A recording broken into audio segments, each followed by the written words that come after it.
Good evening, everybody. Welcome to another episode of Movies with Mark. A little bit different this week. Doing this from my basement. We're trying out a new format here. I'm trying out a few things actually. We're actually going to be trying out the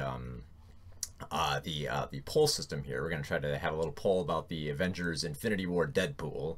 To figure out who's gonna die first in Avengers next week, because that's the big film for next week. So I figured we'd amp up a little bit of hype for that. We're also gonna so yeah, the main reason we're gonna be on here today is we're gonna be reviewing the new movie Super Troopers 2. We're also gonna be looking at a small film called Where is Kyra? That's gonna be opening. It opened pretty big last week, but it's starting to open up bigger now. At least in my market, it's pretty big. So we'll be talking about that. I'll also be talking about new movie releases this week. We'll be talking about a little bit of movie news, and like I said, we'll be talking about the Avengers Deadpool. But before we get to that, we should mention the Movie of the Month giveaway. It's still going on, and you still got a chance to enter for a chance to win John Wick on DVD. Now, just to clarify, I've said this before, but the reason that they're in these little sleeves like this is because I got these DVDs from back in the day when my editor would give me stuff to review, but he would only give me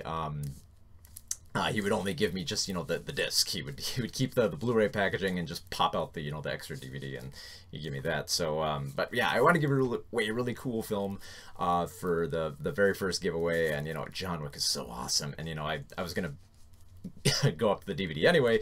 So you can enter below in the Twitch icons below there. There'll be a Movie of the Month giveaway there.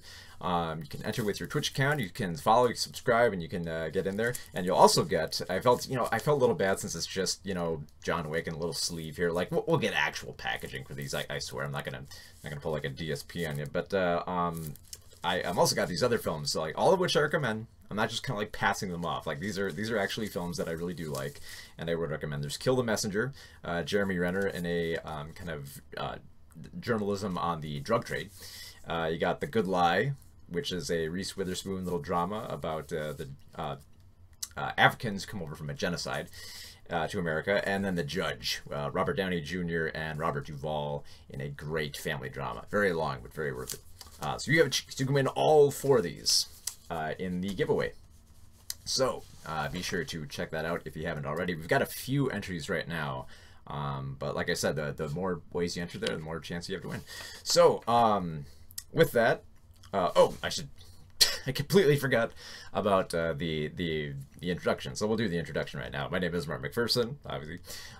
Movie critic for moviespoon.com, twincitiesgeek.com, and movieswithmark.com, where you can read all of my movie reviews there, and you'll be able to read reviews of the material we got here on those websites today.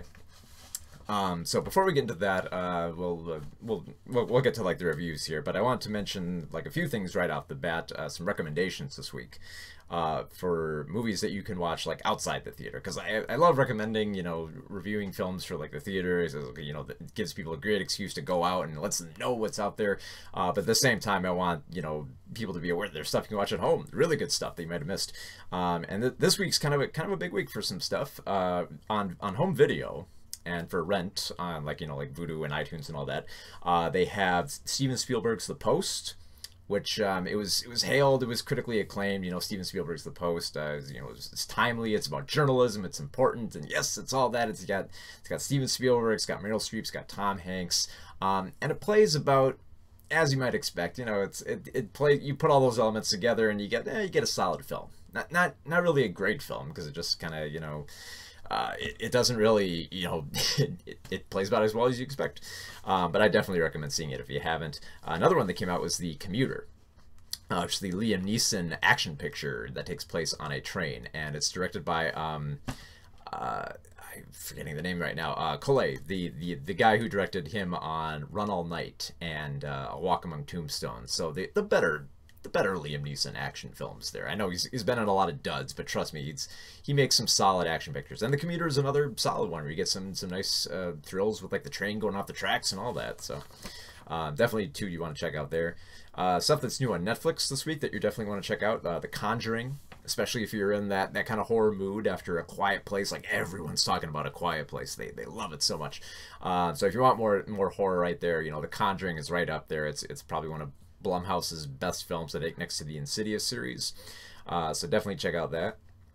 Other stuff you got on Netflix, some older titles here, but definitely ones you should check out if you haven't. You have Life is Beautiful, the Roberto Benigni film about the Holocaust. It kind of tries making into like a comedy drama a little bit. It kind of walks that fine line.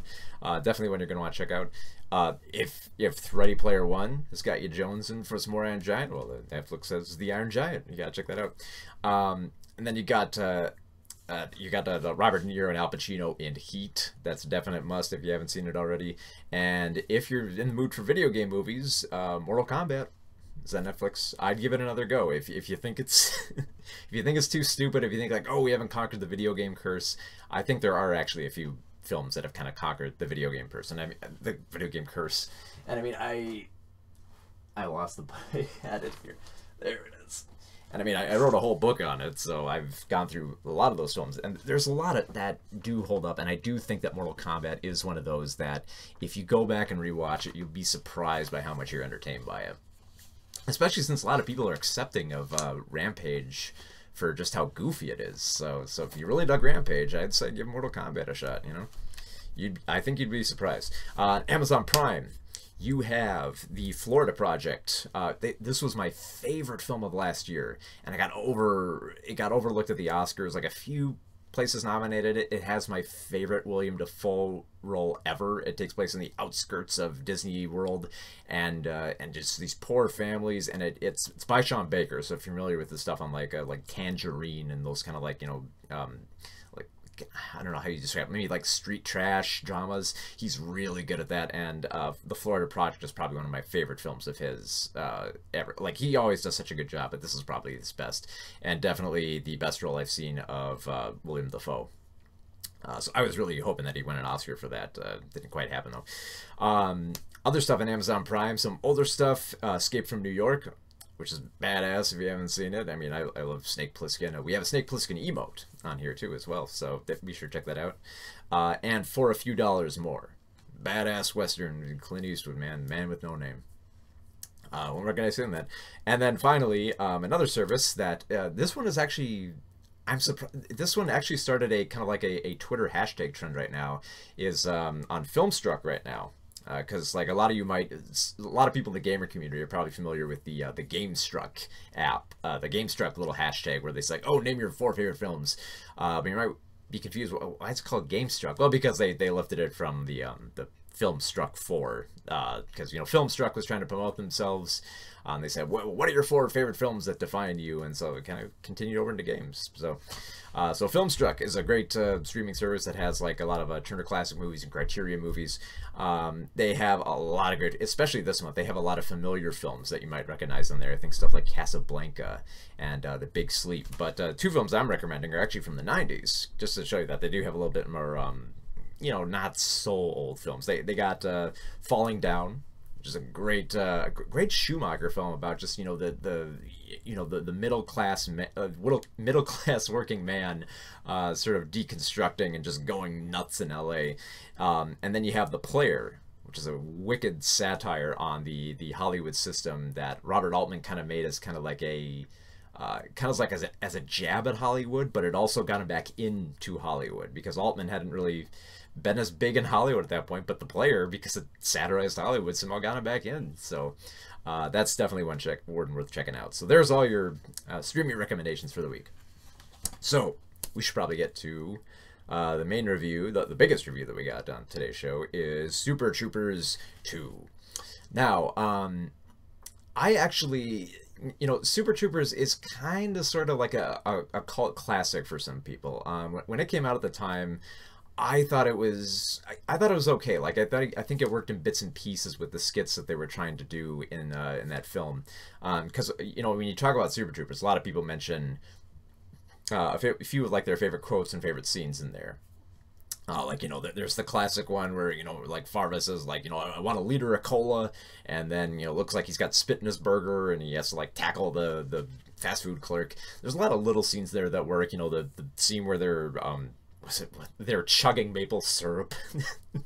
Yeah, certain scenes like that are pretty funny.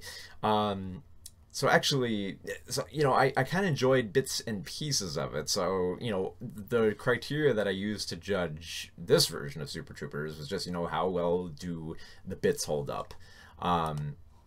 Now, before we get to that, I want to see if we can do this. Like, I want to try out a new format here where we just get people, like, accustomed to it. We're going to play a little bit of the Super Troopers trailer here. Let me see if I can get this up here, just to try out a new format here to get everyone, like, accustomed to, like, the type of film that they're in for, and what I ended up viewing. So we're going to try to bring that up here. I think I downloaded it so we can get it up here. But yeah, while that's loading, the interesting thing to note about this film is that it was, you know, it was kind of like crowdfunded. Like they've had this idea for a while to do a sequel, and they relied on the fans to help them finance it. So you know, it's entirely, you know, like made with love. It doesn't. It at least isn't coming from like some place where it just feels like it's trying to be like a cash grab. No, it's like, you know, they had to get cash to make this film work. That was the big thing about this, you know. So it feels like they had something to say with it, but at the same time, it's like, you know, it was more or less just an excuse for jokes the last time. So here it's just a matter of, you know, how many jokes can they make, you know. And fortunately, they find just enough. So let's see. I'm gonna see if we can do this here. I'm gonna play a little bit of the trailer here. There we go. You had your full team back. Back in business! Pele! We are under assault! I got glitter! Glittering and? Rabbit. My name's Rabbit. What pills do we have? Not sure. I think it's a mood enhancer. Oh. I know I'm in a better mood. Loser cuts his pinky toe off with a shovel. Take that bet. I suggest you take that the bet, bet. Rabbit. Troopers 2. Everything will be by the book. Yeah, so you get a little bit of a sense for what you're in for with Super Troopers there. As you see, everyone's back. They assemble everyone back here, and the plot here that they use to get them all back, it's more or less kind of the same story that, you know, the same story beats that they went through in the last film. But here, it's kind of interesting because they have a little bit of a different premise, even though they are pretty much doing the same thing that they were in the first film. So the thing is, like, they've all been, like, you know, dispersed from the highway patrol force, but they need them, but America needs them back because apparently, and this is like straight up like sitcom cartoon plot here, so you really have to suspend your disbelief here. So apparently Vermont has come into inheriting kind of a pocket of Canadian territory above the border. So there's this little tiny little smidge of Canada that ends up becoming part of America. And so they need some new highway patrolmen in there to, you know, to man the area, to you know, to take over from there. Oh, thank you, 50 Shades of Paint, for the auto host there. So what ends up happening with that is they need new highway patrolmen. It's like, but why would you bring back, you know, the original Super Troopers? They weren't, if you remember correctly, they weren't exactly the best highway patrolmen. I mean, they did kind of save the day, you know, but they're you know, they make lots of big mistakes. They're insulting, you know, they're not too good at their jobs. They're essentially like a frat house with badges.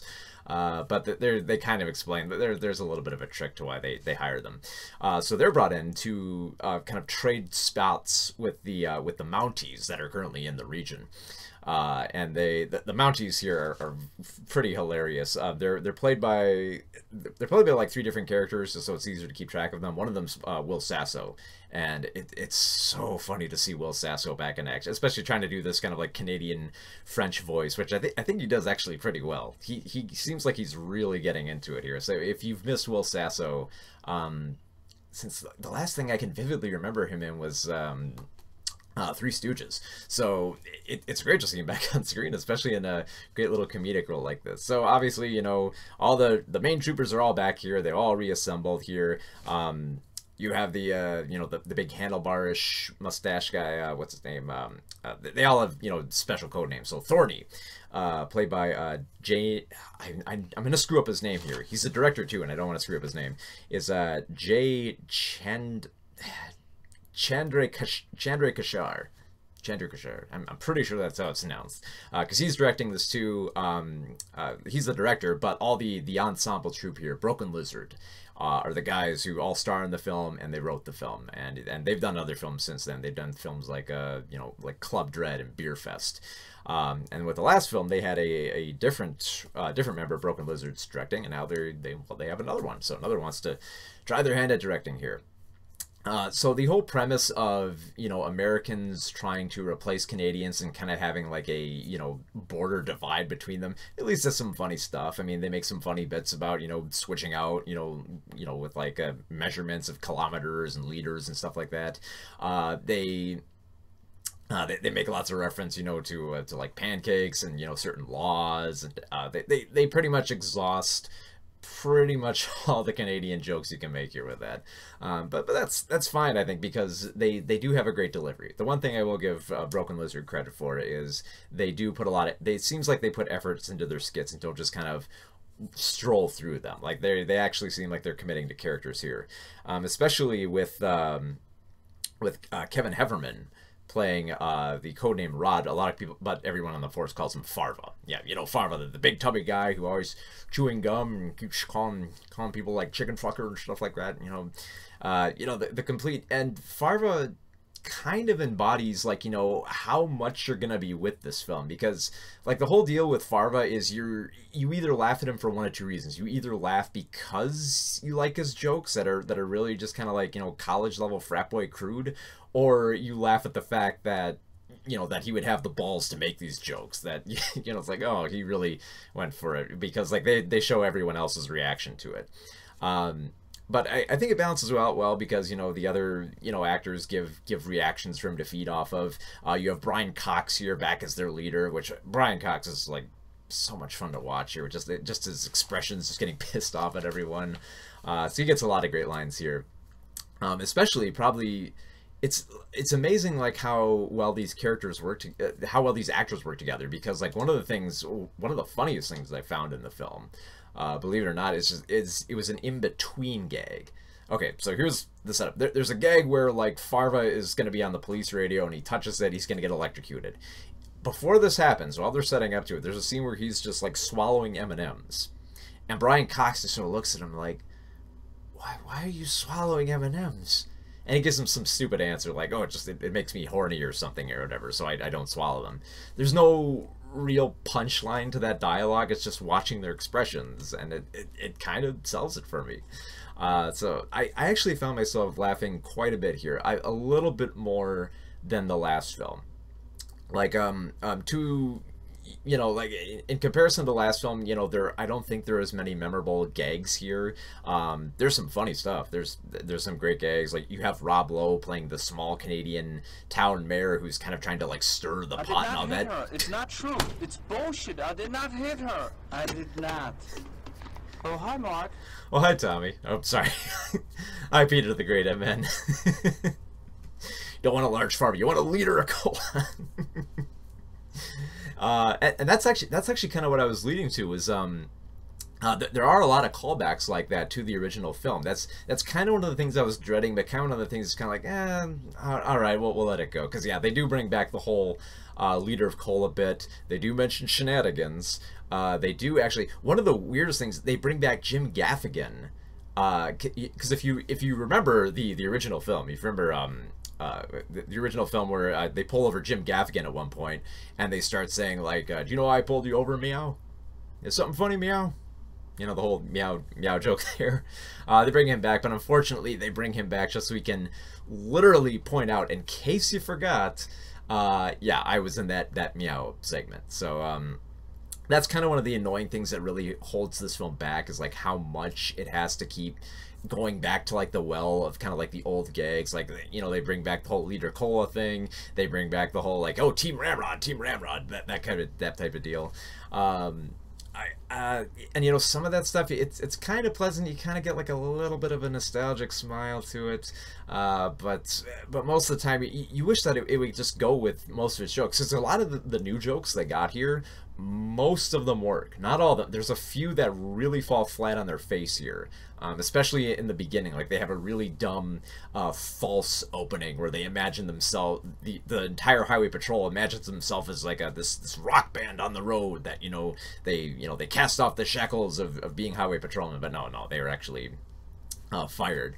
But it kind of builds up from there, especially because there's a great running joke where they don't directly address why they were fired off the force. The most it's kind of a clever reveal, but the most I'll say is that it does involve an incident with Fred Savage, and yes, you will eventually see Fred Savage in this. So I like how they do have enough kind of building jokes in here, and I think that's because I like the whole premise of them, working in Canada and trying to solve once again another drug scheme. You know, they stumble on accidentally into drugs in Canada and have to figure out who's behind it. Like who's behind it. But we kind of know who's behind it because they telegraphed this pretty early on, so it's no real surprise. Even when there's like a little bit of a twist in there with the romantic interest, not really that much of a twist considering they've done most of this before. So the bookends here are kind of depressing because they do kind of end up going back into the same groove. But the good news is, there's a lot of there's a lot more like hits than there are misses in this, and just barely. I mean, there's a few jokes where they're kind of like a little bit too simple, a little bit too average, raunchy weed jokes, here that don't quite hit. But every now and then there's kind of a great little exchange of dialogue or a funny bit or a over the top gag that goes for it. I really like there's a scene where with the Mounties, where they're not really, because every time the Mounties are interacting with the highway patrolmen, they're always saying like, "Oh, you Americans," and making all these like jokes about how America sucks. But they go back and forth. Like the highway patrolmen say that Canada sucks, and the Canadians say, "Oh, America sucks." They go back and forth with those gags that are pretty funny. But there's a great scene where the Mounties are all just together, and Will Sasso ends up trying to like prank one of the other Mounties by saying he doesn't know who Danny DeVito is. It's like I really liked like the Penguin and Batman Returns, but who I really like is that guy on Always Sunny in Philadelphia. It's like, oh, it's the same guy. It's like, no. No, the Penguin had like the nose and the big belly. No, that's not Dan. No, that's Danny DeVito. That other guy's someone else. So yeah, I won't spoil too much. I will just say that there's there are a few cameos here, like I did mention with Jim Gaffigan is back. Like they do bring in some cameos of Linda Carter plays a kind of like a little walk-on role. You have cameos by Sean William Scott and Damon Wayans Jr. And I apparently I might have missed it when I saw it, but apparently I looked it up earlier. Apparently Sean William Scott is playing Stifler, I think, as a highway patrolman, and kind of like the false opening they have here. At least I wasn't sure because like once they cut away from it, they kind of address the fact that they were actually Damon Wayans and Sean William Scott.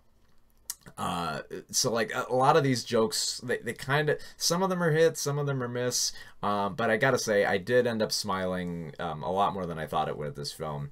So I kind of like, the batting average I thought was just kind of like average for the first Super Troopers film, and Super Troopers 2 I think is a little bit higher. I mean, yeah, it's the same story, pretty much, but I think the gags hit a little bit better. I especially like a lot of scenes just kind of like happen because they have to happen. Like there's a scene where they want to find out what the drugs do, so everyone on the highway patrol just kind of takes each one of the drugs and just takes them and just see what happens. And it's kind of funny to watch what happens to Farva because he ends up kind of paralyzed and in a little scooter there. They get a few jokes out of that.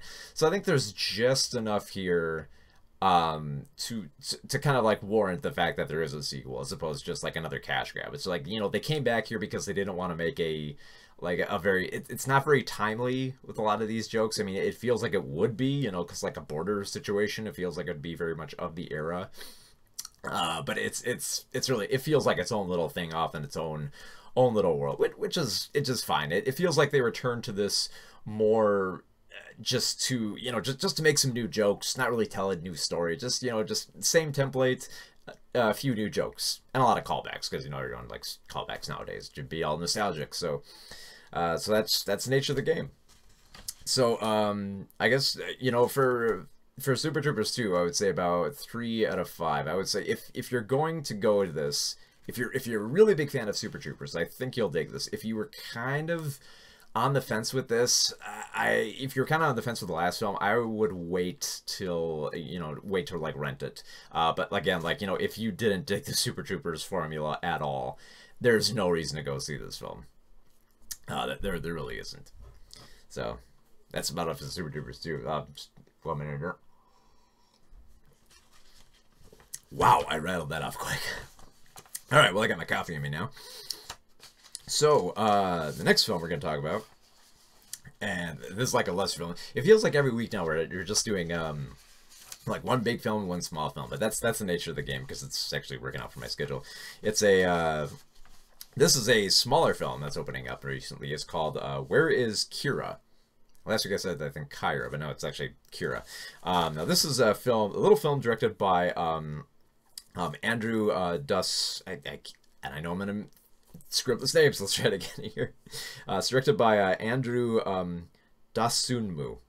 And he had actually, I didn't realize until after I got out of the screening, he had actually directed another film that I remember watching a long time back called Mother of George. And this stars, I forgot her name, but she plays Michonne on The Walking Dead. And it's, you know, it's about, you know, childbirth, and you know what it means to marry in your culture and your family. It's a really great drama. It's very well shot, very kind of like bleak drama. But this new film, Where's Kyra? This is kind of like an even bleaker film. Now let me see here. I want to, just because this one's a little bit more unknown. We're gonna see. I'm gonna see if I can get up the trailer here, just so I can give you a little bit of an idea about what this film is about. Because because like it's one of those things that's like it's so visual that you just kind of have to see a little bit of it here. So I'm just gonna play a little bit of the trailer here for you.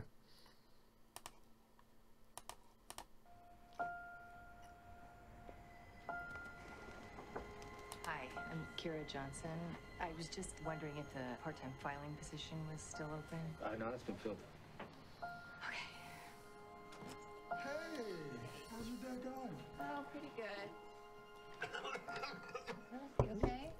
I'm gonna shrink a little bit. I love you. I love you, Mommy. Mommy?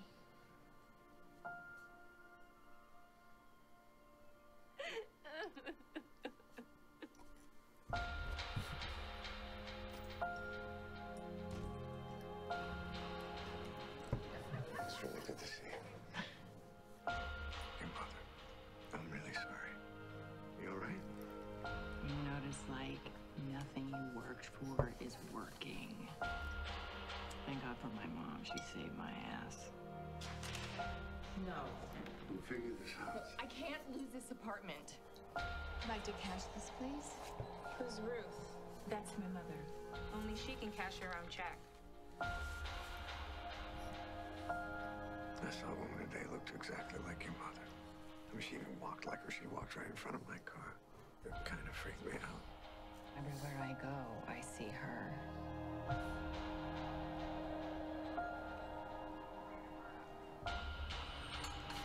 Mrs. Woods, I'm Detective Brennan. Do you have any idea what'll happen to you if they catch you? I know that. Don't you think I know that? I am in over my head with this. Don't you get that? Come on, you know me. I don't think I do. So yeah, you can kind of see, like the way that they shoot it there. It's very, very, very dark and bleak. And it works well for this film. Now, if you notice there, yeah, it stars Michelle Pfeiffer. And this is probably the best that I've seen Michelle Pfeiffer in quite some time. Now, of course, I know everyone's gonna say it immediately. It's like, yes, she was in Mother last year, and she did have a really awesome scene in Mother. But here she's starring, and she just kind of like, just melts into this role. So she's playing Kyra, this woman who is she's unemployed, you know, she's having trouble with her finances, and she's living with her mother in their city apartment. And of course, like, her mother is, you know, she's very weak, she can barely breathe, and she's getting she's getting like checks cash, you know, to help her live. And Kyra's just kind of like living off of that. Well, it turns out that, well, then one day her mother dies, and it's one of the great things about this film is to point out like how they reveal this stuff. Like when they show, when they reveal the information that Kyra's mom has died, she just kind of like comes in there, notices that she's not moving, that the oxygen machine is still going, and she just kind of quietly turns it off, and then just kind of like feels lost. Like she doesn't know where to sit. She doesn't know if I should go tell someone or cry or scream or whatever. She just feels lost in it. Just kind of like gets lost in that kind of the darkness that they shoot this film in. So like her funeral reveals, like, and again, more stuff is revealed here. More through her funeral, they reveal that there's not a whole lot of family here. And then the worst part is that apparently, due to an error in her death certificate, Kyra can't get any money unless, and because, like, you know, it's in her mother's account, only her mom has access to the account. And so she decides, like, well, you know, I can get this like fixed with her death certificate, but I need money for it, and I don't have that money. And so she ends up just, and this is where, like, the film, it could have took a really terrible turn if it were too tacky, or could have easily gone for comedy. Kyra decides to dress up as her mom and go into the bank and cash the checks to get money, to keep on living, because, you know, she's unemployed and she can't find anything, and they keep showing her going into jobs and she can't find any work. So she's like, you know, I might as well keep doing this. And the thing is, what's so great about her character that is, like, she's deeply flawed. I mean, she realizes she's in debt, but she panics, but she quietly panics. Like, she doesn't go to anyone for help, and she has like a few people to go to for help. Like there's like a few like friends or family that she knows has a little bit of money that she could ask for. There's also this man she meets at the bar, Doug, played by Kiefer Sutherland, and he deeply loves her. They have very intimate conversations. They make love consistently, and so, like, you think, oh well, maybe, you know, he could help her out, but she kind of more or less refuses. Like she relays some of the information to Doug, but she doesn't reveal everything, and she doesn't say that I keep doing this. The fact, like, Doug is like, you can't do this. This is gonna get you in trouble. You're gonna end up arrested. You know, what's wrong with you? And he offers her, like, you know, loans and stuff like that, and she's like no, I don't want to take them. I want to do this on my own, because, like, she's a stubborn woman, but she's also, you know, a very quiet woman. And I think that a lot of that comes through well with Pfeiffer's performance here. Probably one of the best shots. I mean, there's a lot of great shots that use the shadows and the darkness well, where they kind of push Pfeiffer into the darkness there, so she's kind of like, you know, kind of like a ghost, just kind of like disappearing in there, hence the title of the film, Where is Kyra? Like that scene where there's a scene where she's asking for a loan and she can't quite get the words out. And the camera holds on her and she's just kind of just struggling to get the words out, saying, like, you know, I wouldn't come here unless I absolutely needed it. It pains me to ask you for this, but I need a little bit of the money. And it's so amazing just to watch, like, her mind kind of like race, and just her you know, like the slightest facial features just kind of like twitch, just kind of like unnerving, as she's trying to say, like, look, I need some money for this, you know. So yeah, it's great watching Pfeiffer on there. Kiefer Sutherland is great here in a performance where he's both understated and he has to explode at a few points. Everything in this is so well shot. Just like, especially like the scenes where Kyra dresses up as her mom to go get these checks. You know, she kind of does as much as she can to obscure her face. She puts on a wig. She gets the big bulky, you know, old people sunglasses. She gets the scarf. She gets the coat. She gets the cane. She puts on this entire act that makes it look like she could come in and make this happen. And the thing is, like, it narrowly avoids, like, this could have been a comedy. It could have been like a straight up, you know, comedy of, like, you know, oh, trying to be my dead mom. But I think what helps it not go down that goofy route is that the soundtrack here is amazing, because the soundtrack is essentially just this kind of like nerve-wracking. It sounds like it kind of sounds like either like a, you know, there's like a squeaky door going off, or there's a chair being dragged across the tile every time Kyra is kind of like freaking out and having these like internal panic attacks. I'm like, you know, what am I gonna do next? Like at one point she loses the wallet for her mom that helps her get the checks, and you hear that kind of like scraping in the soundtrack, and you're just like, oh, this is pretty intense. Even though, you know, Kyra, you can't really see much of Kyra's expression in there, because she's either obscured by her you know, by her scarf or her coat, or she's lingering back in like the shadows and the darkness. A few times there's actually a lot of great scenes with her and Kiefer Sutherland, where she's speaking and we're kind of watching her off to the side, like she's shadow on one side, but you can see her reflection in the glass on the other side. So there's a lot of great cinematography here.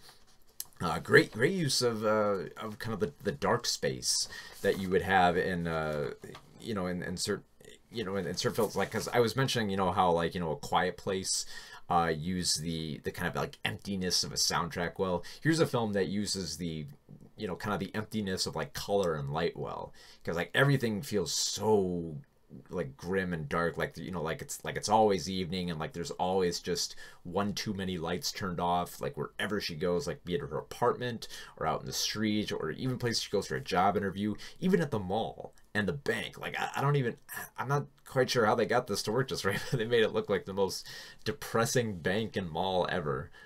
Which, I don't know, maybe not that hard depending on where you shoot, but just the use of like the darkness and the very, very cool colors they use for this, it's just amazing to watch. It's amazing to watch Pfeiffer being in top form. Like she's, you know, like I haven't seen her in years.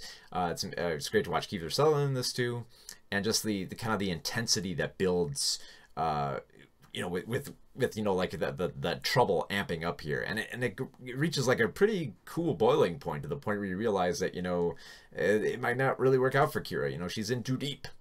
So kind of like the rise and fall of a woman who tried to be your mom.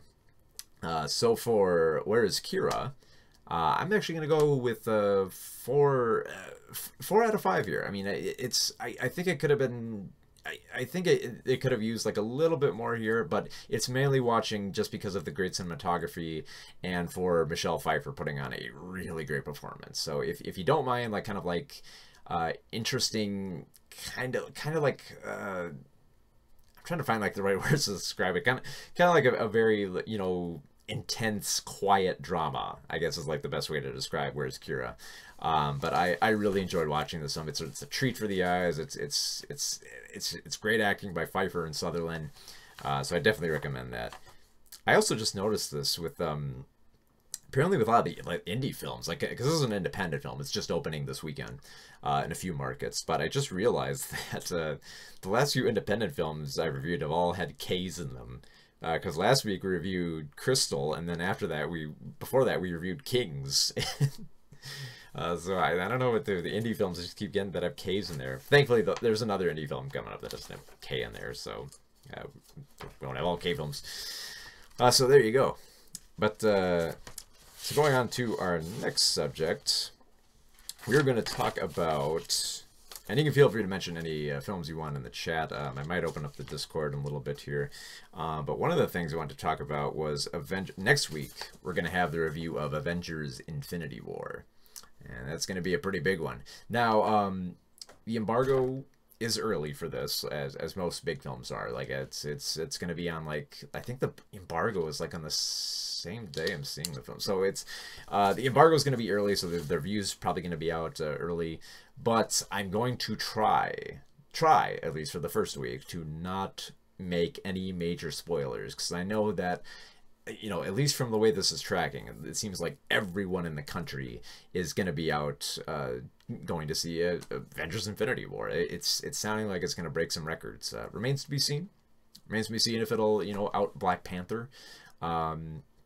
It might, but I don't know. Like the last Avengers Age of Ultron kind of underperformed, so we'll have to see. But you know, it's got everyone. So it has that appeal going for it. It has everyone. It has the Russo brothers. So we'll see. You know, the Russo brothers are, as far as I'm concerned, like the best directors in the MCU right now. I mean, they did Winter Soldier, they did Civil War, and those have been like the best Marvel films I've seen so far. So if they're in charge, let's go for it, you know. So let's take a look at, and if you want to, I've set up a poll in the Twitch here for the Deadpool. So if you want to, you can, let's see if I can grab it up here. You can click inside the, yep. Let me bring that up here. Yep, so you can click inside the Twitch there, and there should be like a little poll there. It should come up here. Let's see. I'm going to see if I can bring it up for right now. Let's see, we got 1 vote for Captain America. They think it's gonna, they think the person who's gonna bite the dust first. Now the way that I'm doing this Deadpool is I'm trying to figure out who's gonna die first in the film, if anyone. It could be no one, for all I know. It very well could be. It very well could be that no one will bite the dust.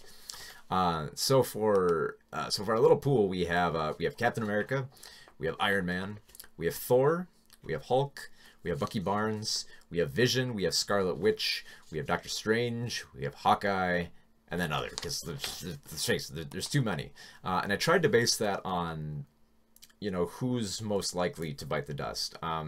It might not be Spider-Man, because we just got introduced to Spider-Man, so he's probably going to stick around for a while.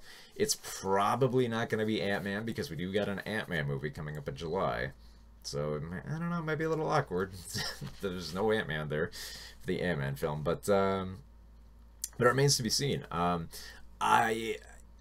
don't know. If I were to vote on which one I think would bite the dust, I'm guessing, and you know, it seems like the easy answer here. The easier answer would probably just be Thor. Because there's been like talk about, you know, contracts, like Chris Hemsworth, he's done 3 films, so his contract is up. But a lot of people said, you know, Captain America, because, you know, he's done 3 films and his time is up. But actually, what might be like an easier answer is Vision. Because Vision might bite the dust just because what we've seen from the trailer, you know, because he's got one of the Infinity Stones and Thanos is collecting the Infinity Stones, so he's obviously going to be taken out at some point. But therein lies the clarification of the Deadpool here is that it has to be who dies first, because like chances are Vision is going to bite the dust, but we don't know if he's going to be first. We don't know. There's a few that, you know, yeah, like I don't think will bite the dust pretty quickly. They've kind of said like, oh, Falcon's not going to bite the dust, which, you know, could be a distraction, but could not. So we'll have to see what happens there. But I'm very interested to see how this plays out. I know there's been like a superhero tsunami of films right now that we're not, you know, like we're getting a little, like my wife said this a bunch of times, like, you know, I've had it, you know, there's too many superhero films, too many. And this is going to be like the biggest one yet. It's combining every single Marvel film we've had over the last 10 years into one big ensemble. So I think that, you know, it's going to be a little bit overwhelming. It's going to be a huge task, but I think the Russo brothers are up to it. After what I've seen them do with Civil War, with how they've balanced every single one of those characters in that huge ensemble for Infinity War, I think it could happen. I think they could actually turn out something really good. So, but who knows? You know, it's probably it's their largest endeavor. So we'll have to see if it pays off, and it's not just, you know, another stopping a blue laser in the sky thing. Especially when you consider the whole, especially when you consider like the whole actual story of like what happens with Thanos. It's kind of like, it's a little goofy. So I'm not sure how they're gonna make this work. So we'll have to see how it makes it work. So I thought we'd do just to get the brain juices flowing a little bit on this. I thought we would go through each one of the MCU films. And just to, you know, get a little refresher on there. So we had the Iron Man, which kind of started off everything. Iron Man surprisingly holds up a lot more than I thought it, because at the time I really dug the film. I didn't know like how, how can anyone predict that it would start up this whole new MCU legacy that's going on here. But Iron Man kind of does hold up over time, and I think it's mainly just because of Favreau's direction to direct Robert Downey Jr. to be that like fast paced with the dialogue there. That's partially the reason why. When they did like Iron Man 2, like Robert Downey Jr. said, like, I'm not doing a 3D film, because when you do a 3D film with at the time they were doing the stereoscopic 3D where they shoot it with 2 different cameras, and I think he just said like I won't do more than 1 take, so, or at least for like the takes we have with our dialogue, so we're not gonna do 3D. Which is fine by me, because the 3D was kind of like a little bit of a fad. I still really don't like 3D films to this day, because it almost feels like a curse anytime we have a press screening for a Disney film that's in 3D. It always messes up. Like there's always something wrong with one of like the side projectors or something like that. There's always one side that's blurry. There's always some flickering in there somewhere, and the film has to stop and they got to restart it all over again. So I'm fine without 3D. There's been a lot of these Marvel films that have been in 3D, but they're not really that worth it. But yeah, Iron Man really does hold up, especially when you consider the basics of the plot is just Tony Stark builds a robot in the desert in a cave, and then Jeff Bridges just builds a bigger one, just fights him. That's about it, for at least for that, in terms of that story. But it works because Robert Downey Jr. Does showcase a lot of his talent there, and really kind of like came into his own with that role. And so he started it off. Let's see, Peter the Great, Minnesota says, in the trailer when Cap is holding Thanos' fist, the Mind Stone is not yet in the Infinity Gauntlet. So I think it will be in Act 1, initial confrontation, and Cap will sacrifice himself to let the others get away as a last act of heroism. That does seem likely. That does seem very likely. Yeah, when you see it and not there, it just makes me wonder, like, if we're ready to say goodbye to Cap. I think we might be there, because I think it might have the biggest impact. Because like when you consider that, I'm trying to think like how it might affect the other characters more, because I think one of the best things I think might happen to that is that I imagine like there might be some kind of like spat between him and Tony at one point, and then like if Cap does die, then it kind of like like Tony Stark kind of like changes his attitude and like changes this kind of like outlook that he has on life. Because if you've noticed, that's the one thing I've actually kind of dug about Iron Man through these last few MCU films, is that he has he's kind of like built up this kind of like paranoia, where he is kind of more or less this kind of, he's kind of like turning into like the paranoid villain a little bit without realizing it, because it was that big turning point after the first Avengers film, where he went into space and tried to stop the giant bomb, and started having these in Iron Man 3 he had those like freaky visions of the aliens coming to get us, and he had that stuff in Age of Ultron too. So I love how this paranoia has been building up in him, and I imagine it's probably going to play a huge role in Infinity War too. So if he does die, it would be kind of cool to see how that affects Tony with their relationship there. Especially like I'm curious like how Bucky will play into that too, because Bucky has like a little bit more, I think of as a little bit more like a stake in the in Cap, to see him as kind of like his motivation to recover, and like maybe his death will kind of like motivate him to get back in there. But that does seem to be the biggest one. There was a I did see a great funny comic where someone kind of like drew it as Cap presented an engagement ring to Thanos while he was doing that. And I just imagined him trying to do like that that scene from Twin Peaks where it says like listen to me, Thanos, like I have built my foundation on the heroes of my lifetime, and their foundation is built with love. I love you, Thanos. And that should be in the film. That should totally be in the film. Well, let me double check the poll here to see if anyone else has voted on this yet. Let's see. Okay, so we still just got Cap there. I'm trying to think who might be more likely to bite the dust. I'm wondering if, like, Robert Downey Jr. might be interesting to see, you know, how that happens, because like it might be interesting to see him kind of like take the more like selfless route, because I think with Cap we're used to seeing him you know, kind of like go out of his way to help people and kind of like, you know, take one for the team. Like, you know, when he was fighting Bucky, he was willing to take his punches and stuff like that. It'd be interesting to see if Tony sacrifices himself to show, like, you know, that he's not entirely selfish, to see that kind of like change side of him. And that might like push a few other characters in a different direction, thinking that, you know, oh well, maybe, you know, maybe Tony did have like a few points here, and maybe we should have, you know, had a little bit more faith in him, even though he was just so cocky and pushed everyone aside. It could be an interesting dynamic. It seems a little less likely, I think, but it could well. But like I said, you know, a lot of these actors have been doing this for like 10, like 10 or 8 or 9 years. So chances are, like, you know, one of them is probably going to want to bite the dust. But again, like, you know, it depends. I don't know, like the Russo brothers weren't that keen to kill off anyone in Civil War. And Civil War would have been a great time to, you know, clean a little bit of house, you know. So let's see, who might else bite the dust? Thor does seem a little bit likely. But I don't know, like, Thor is just kind of like coming to his own, I think. To be sort of a leader. I mean, we've seen that scene in the trailer where he's, you know, grabbing, you know, the electricity, and like it looks like he's like doing something very painful to sacrifice himself.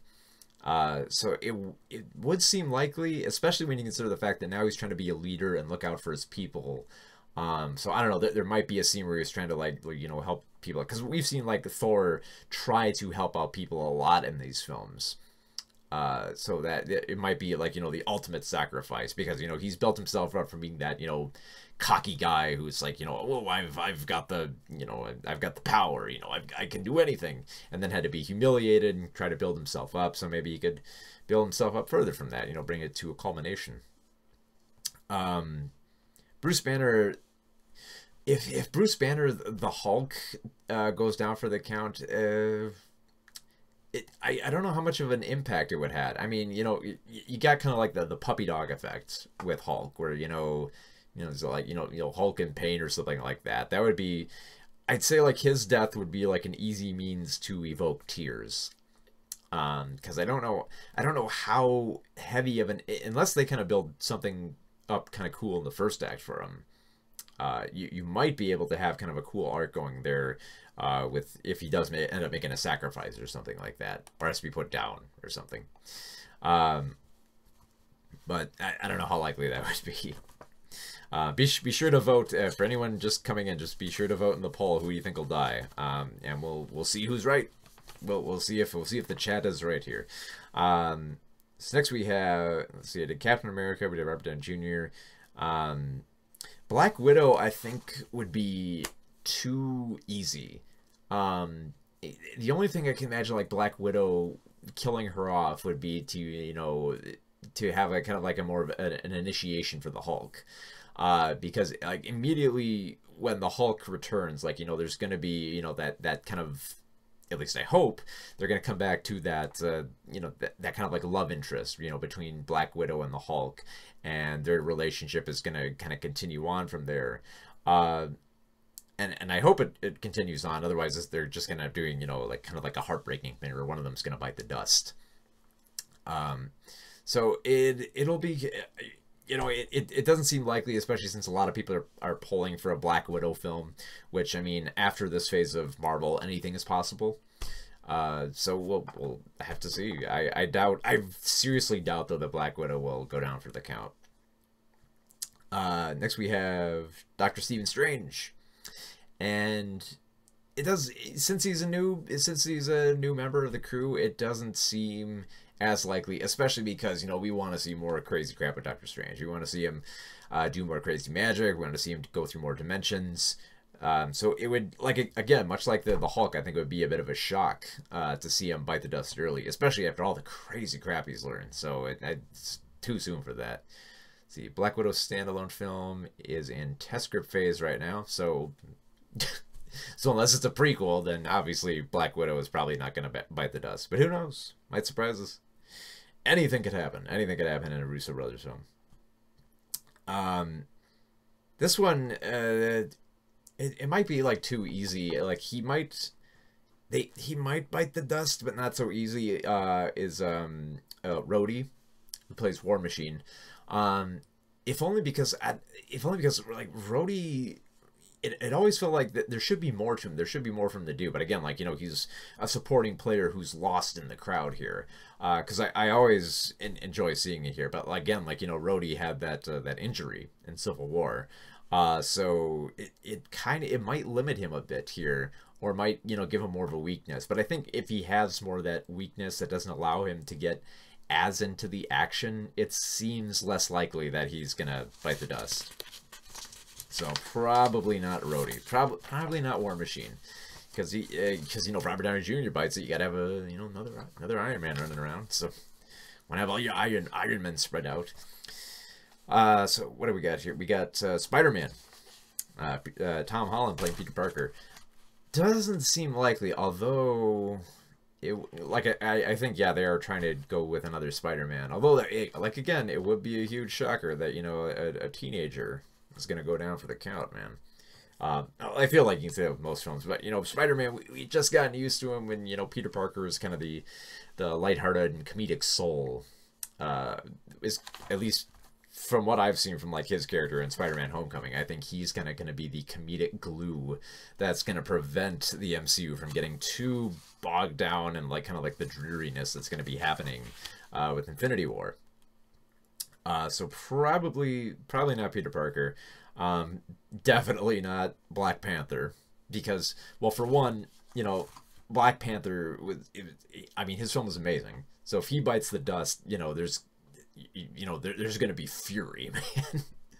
And because, like, they've already more or less kind of announced that there is going to be a sequel to Black Panther 2, because why wouldn't there be? It's, you know, it's the most successful film of the year so far.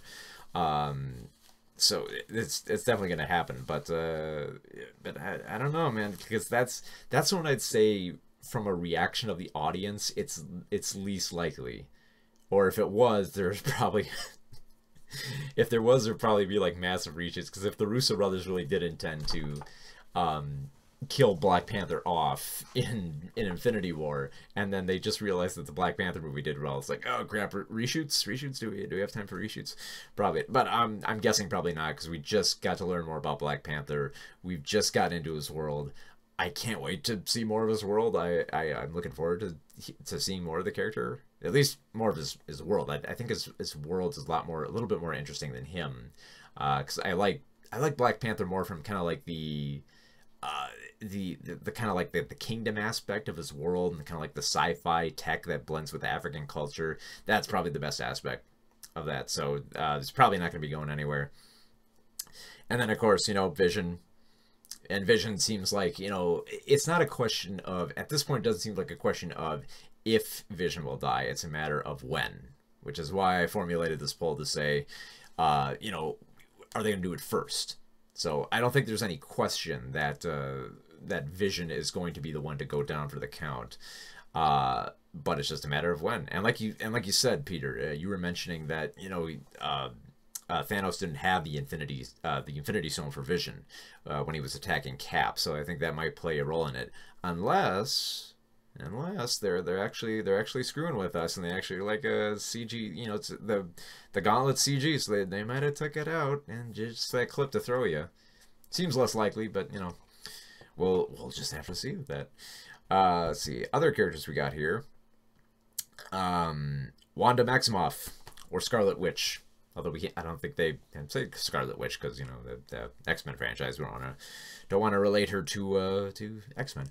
So Scarlet Witch might be likely, although, like, you don't feel like, you know, a lot like Black Widow, you don't feel like her arc has kind of, like, played out fully. You got to see more of it in Civil War, where, you know, she's kind of, like, weary of her powers and afraid of them.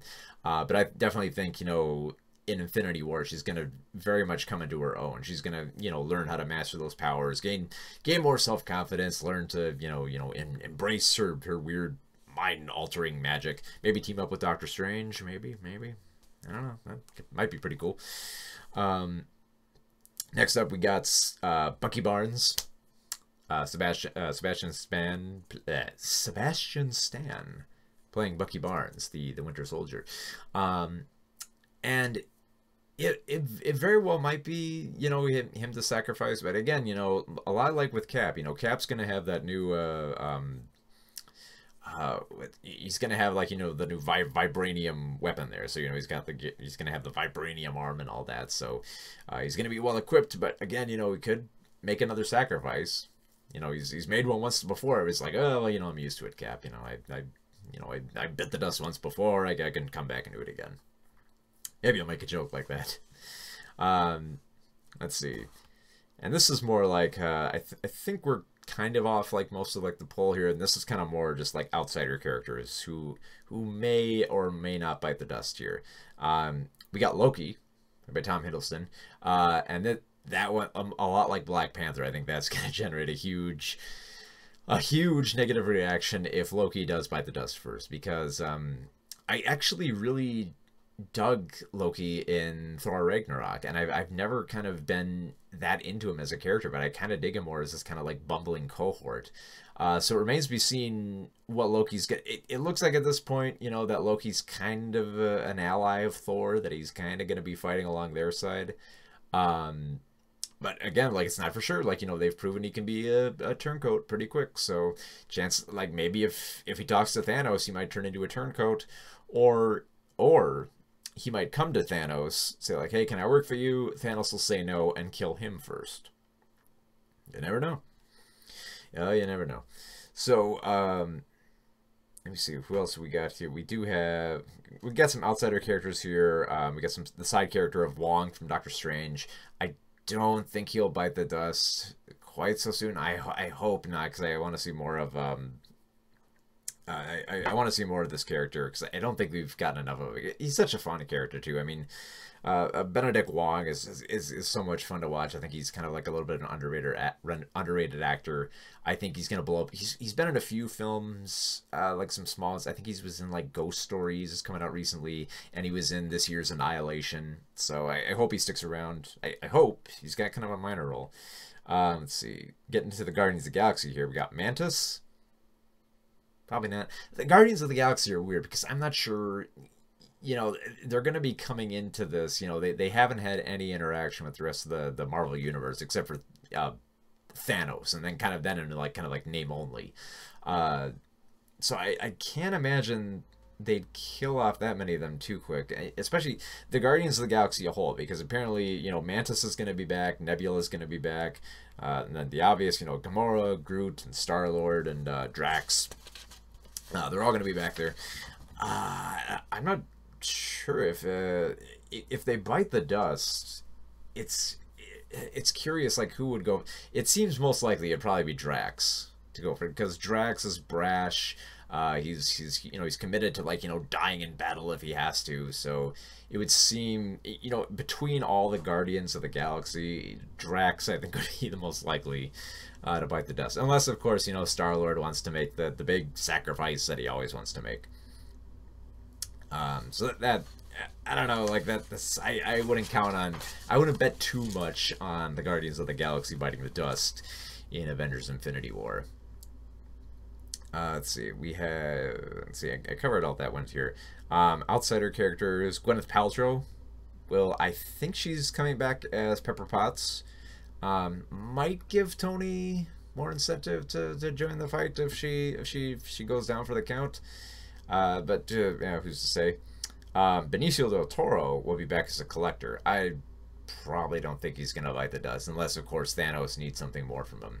I imagine that he's just gonna be back to, you know, just state some more exposition about the Infinity Stones and all that, and probably bring Death into the picture with it. And I think that's all of the key ones, unless there's any surprises of any other superheroes you want to throw in there. So let's take a quick gander at the poll here. What do we got here? So it's looking like it's a resounding, you know, that it's looking like Captain America is probably gonna be the one who's gonna go down there. So kind of grim to think about when you think about it. But we'll see how that happens. So what's gonna happen is I'm actually gonna have the screening next week, and the embargo is actually gonna be on the same day that I see the film. So I'm gonna be very busy around that time, seeing the film, writing about the film, and getting it published as quickly as possible. So there was one. And if anyone wants to, you know, comment on, like, you know, who they think is going to bite the dust, or they want to mention any other films, feel free to mention them in the comments. But I just wanted to mention there's an interesting article I found today on Netflix, because if you've been keeping up with Netflix, they apparently were cut out of Cannes because they weren't willing to follow the formula of Cannes, which is, you got to release your film in theaters. You know, that's kind of the rule of it. Netflix said, we're not going to do that. And so they got kicked out of Cannes for not playing by the rules. Well, now it looks like, at least, like, this is what I initially got from it, is that it looks like Netflix might be firing back, because it seems like they're going to be buying their own theaters to try... and I don't know, like, it looks like one of those things, like, to show off Cannes, it's like, oh, we have to show in theaters, we'll get our own theaters, we'll call them Netflix theaters. What do you think about that? So yeah, it looks like yeah, it looks like they're, oh my goodness, it looks like Netflix is going to be buying up the Landmark theaters, which that actually might be, that would be the opportune time, because we're actually going through a very interesting time right now with theater chains all across the country now are trying to, you know, trying to get people back in the theaters. So they're trying to do everything they can to reorganize them. Like the local AMC I go to is trying to restructure itself. They put in like a standing bar. They have, you know, more variety of food options. You know, they have like the big nice recliners that you can just, like, you know, sit back in and just push them back. They have kind of like the love seat format in a few of those theaters. So there's this definite push to make theaters work here, and the Landmark theaters, I think, are definitely in need of a change here. We've got a Landmark here locally, and I believe that's the chain that we use for the Outsider, kind of like the smaller films that don't have a chance to get into, because we have kind of like an art house district here in Minnesota. We have kind of like, you know, the uptown scene where you know, where we have little films play alongside bigger films, but there's not a lot of screens down there. So I think we have kind of like a Landmark to play some of the lesser known, the lesser of the lesser known films. And it's not a very good theater. I think in terms of like all the theaters I've been to around the Twin Cities area, that one is probably not up to snuff, and could use a good revitalization. So if Netflix is willing to come in there and not even make it fancy, just like clean it up, I think it could really work to their benefit, because like you know, a lot of people are becoming a lot more demanding of theaters, especially since it seems like the demand right now is for is frankly just for recliners and booze. So so take from that what you will. I made a joke. We kind of made it like a joke about this, because apparently like somebody was complaining that the AMC's that they were going to had very terrible projections that weren't like stretching the screen to like the full, that weren't stretching the projection to like the full width of the screen, and they were saying, like, and I was kind of like, oh well, I was commenting, this seems weird because they spent all this money on the recliners and the fancy food and the bars and the drinks and everything, and they won't spend money on decent projection. Like, you know, I can, you know, it means nothing to me, because I rarely get refreshments at the movie theater. Most I'll get is like a coffee, and it just seems weird that they put all that effort into that, because it seems like that's the one thing that they would most likely complain about, you know, is like how much the food costs. Because like that's the one thing I don't, I never go to get there. See, Peter says, I usually go to the Icon in the West End for their assigned big seats, full bar at child-free showings with good ushers to make people shut up and turn off phones. That's a definite, yeah. That's why the Icon is kind of the preferred one, yeah, because it has all that, but it also has kind of the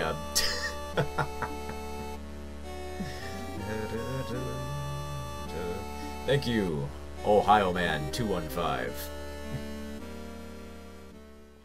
Ah, wonderful. Yes, we have all kinds of crazy alerts here going. So thank you, Ohio Man 215, for following. We're talking about the if you're just joining us, we're talking about Netflix buying up theaters and just theaters in general. Because yeah, you were mentioning the Icon is kind of a staple of the cinema scene over in Minnesota. Especially for, you know, everyone can tell you about like the VIP section of like that bar they have at the top there. It's apparently like some famous designer or something like that. I don't know. They boast about how it's all swanky and everything. Yeah, it's a pretty cool place. Pretty cool place to be. I'm curious to see how we have a Alamo Draft House that's going to be coming around the Twin Cities area, and I'm curious to see how well that'll do, because Alamo Draft House, it like Peter just said in the comments, it's promising all the same stuff. You know, child-free showings, no phones, full bar, full food, and especially with the Alamo, from what I've heard, is they really force the no phones thing, because you're definitely gonna want that for certain films. Like honestly, for like if you really want a good theater experience, you know, I would try to stay away from like the huge chains, because yeah, like Icon is probably like the most optimal, or you know, the most like the best experience you'd want for it, because we actually saw the press screening of A Quiet Place there, and it was surprisingly well with there, because like everyone said, like with A Quiet Place, you have to watch it with an audience that is not going to be jerks, you know, that they're not going to talk, they're not going to be on their phones, they're not going to be rustling popcorn bags, because of the lack of music and sound in general in the soundtrack. You're going to hear everything in that theater. And it was kind of annoying me at first, because everyone was kind of like rustling their popcorn bags as they all got in there and they were all getting settled. But once they did, you know, everyone was mesmerized by this. So I know that a lot of people said that, you know, oh, I couldn't stand going to like the theater with this, but you know, if you get the right crowd, it is worth going to the theater to see. And you will, because if people are there are a lot of people who are genuinely interested in this film, because it will hold your attention very well throughout. So I would try braving it, like go to like a morning screening or like a late night screening if you have to. But this is one of those films, I said this a dozen times, and I'm going to say it again. If you do not see this in the theater, you're going to see it at home on home video, and you're going to kick yourself in the ass for missing it. I've said that about Annihilation. Annihilation is out of theaters now, so enjoy it at home, but just remember, you could have seen that crazy third act in the theater. So yeah, if Netflix has taken over Landmark, I think that's a very good call, because like Netflix, if they're willing to put up the money, they could very well turn out some really good theaters, and they could kind of like show up cans saying like, oh well, we're gonna put our 7 theaters there, because honestly, like Netflix has kind of like come into their own with you know, with their original films.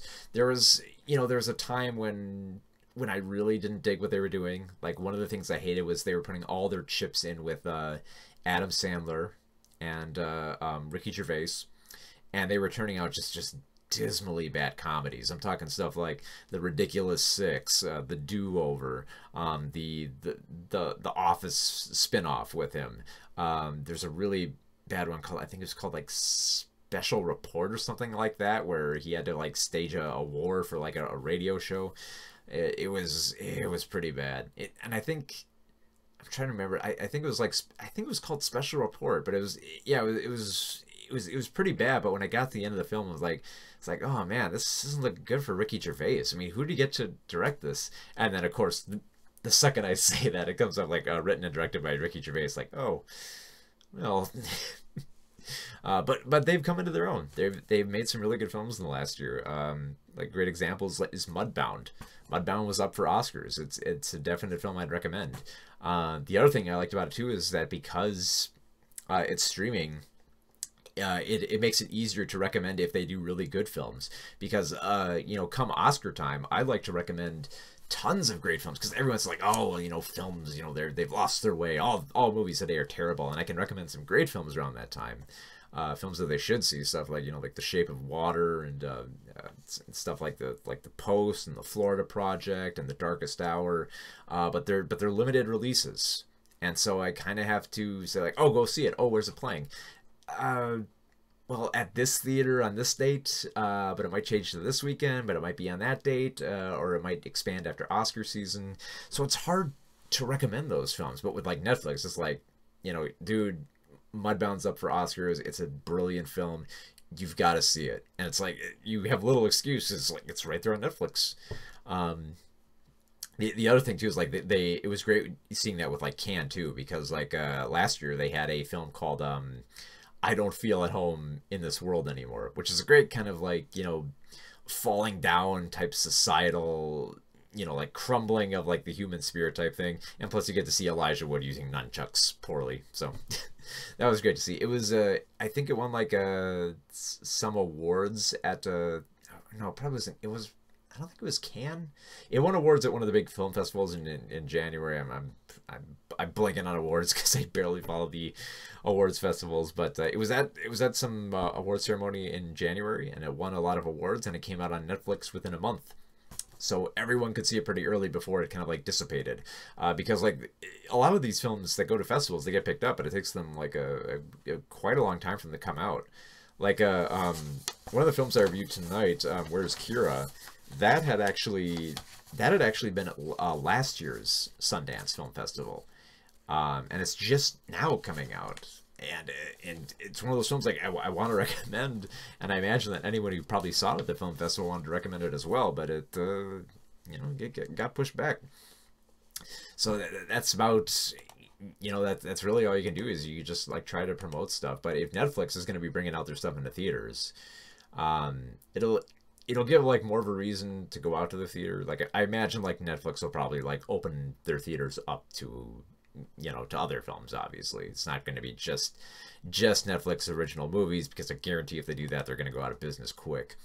But I'm curious to see what they do, because those landmark theaters are kind of like, you know, they, like with the AMC's and the Regal cinemas and everything, they're in need of an upgrade. Especially like the imaging. Well, we mentioned like, you know, like the, you know, theaters are becoming a little bit more upscale. The imaging theaters are actually really swanky. Like and I say that just because like the imaging theaters, they have these like when you go in there, you buy your tickets from the same place you buy concessions. Wicked smart there. I like the layout. It's kind of like set out kind of like a, you know, kind of like an open bar area there. The seating is nice. They got kind of like wood, like kind of like a wood like flooring they've got in the theaters, which make it look really classy and all that. So I'm curious.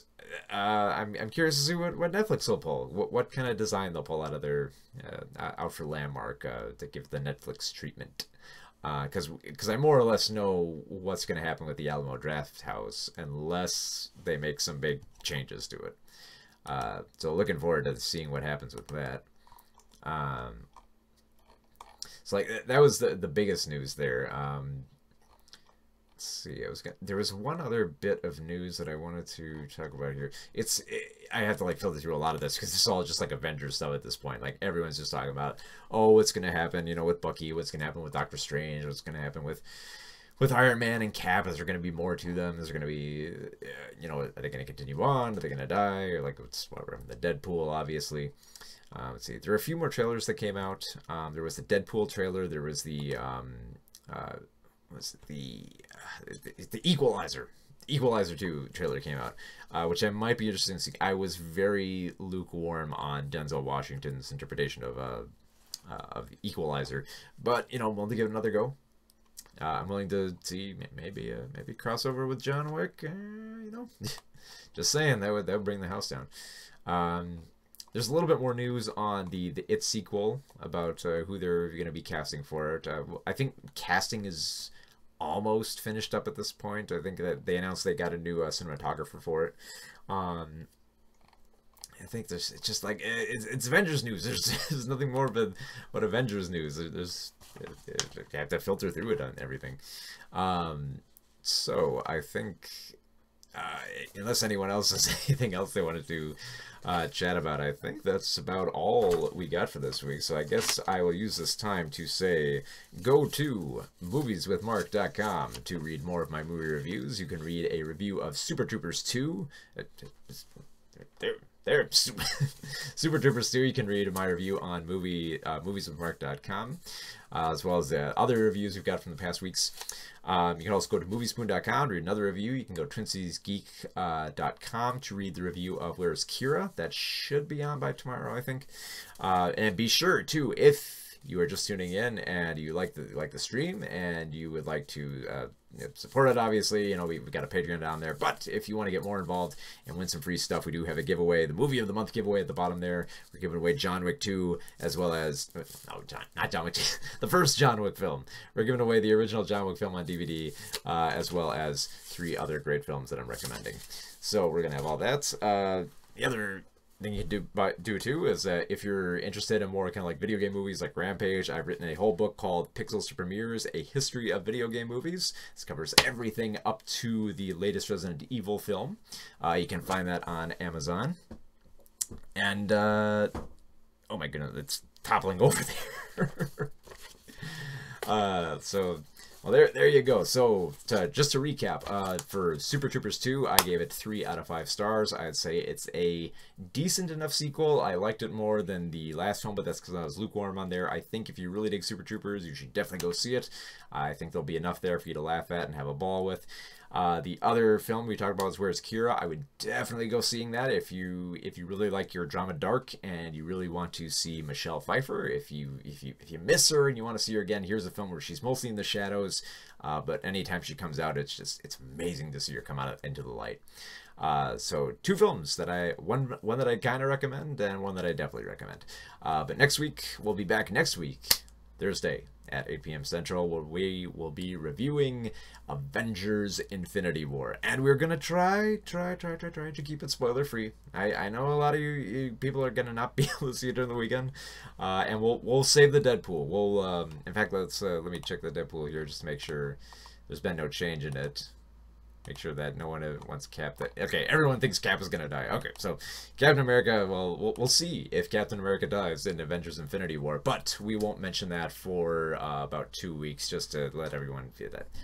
Just let everyone get a chance to see the film. So until next time, my name is Mark McPherson. Go to moviesmark.com to read more, and I'll. Oh wait, I forgot. We're gonna try out this new feature here. We're just going to. Play the credits here to thank everyone who came out tonight and followed and cheered. So thank you to Peter the Great 10 Men for the bit cheers there, and thank you Ohio Man 2015 for the follow. So thank you everyone for tuning in for this episode. I might be on in just a few minutes here to do a little bit of post-show gaming, but that's it for the review tonight. So if you want to stick around for the game, you can. If not, I will see you next Thursday for Avengers Infinity War. Have a good one.